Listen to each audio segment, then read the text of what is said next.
Okay, this is a recording from exercise 5.8 at the end of chapter 5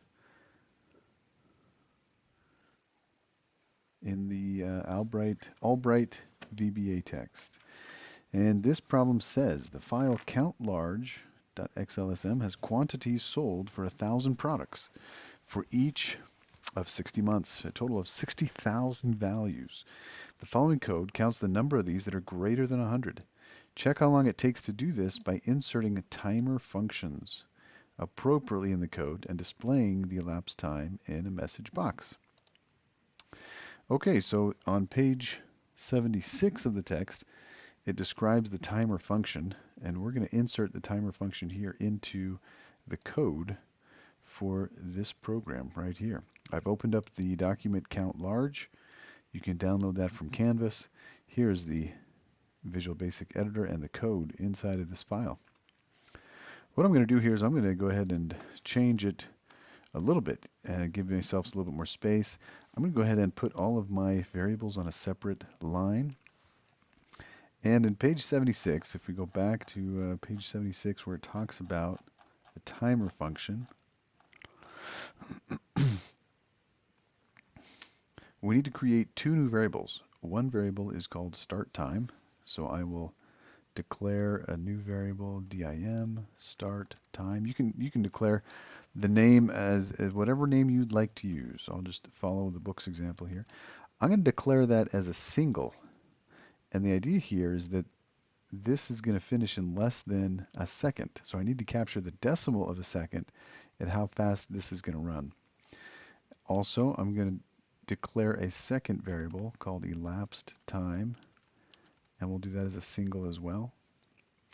And with those two new variables, I'm ready to time.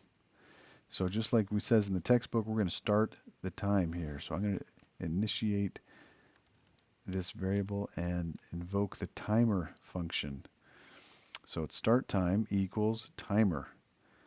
And then I'm going to come to the bottom of this for loop before the message box because the problem asks us to put it into the message box, the results into the message box. And I'm going to type in the elapsed time calculation right here. So elapsed time equals timer minus start time. So what's happening here is we're taking a snapshot again at this point when the program gets to this line with the timer function, but we're subtracting our start time out from this time. That'll give us the difference between the start and the ending time here. And then we want to display this elapsed time inside of our message box. So we'll continue with the message box as it is written, and then after this period, this took, we're going to add a space, and then we're going to add an ampersand space, and then we're going to input elapsed time, ampersand space, seconds. And that will finish our message. We'll keep everything else, and then we will run it. Click F5, and there's the message box. 35,678 cells out of the 60,000 in the sales range have a quantity larger than 100. This took 0.1171875 seconds.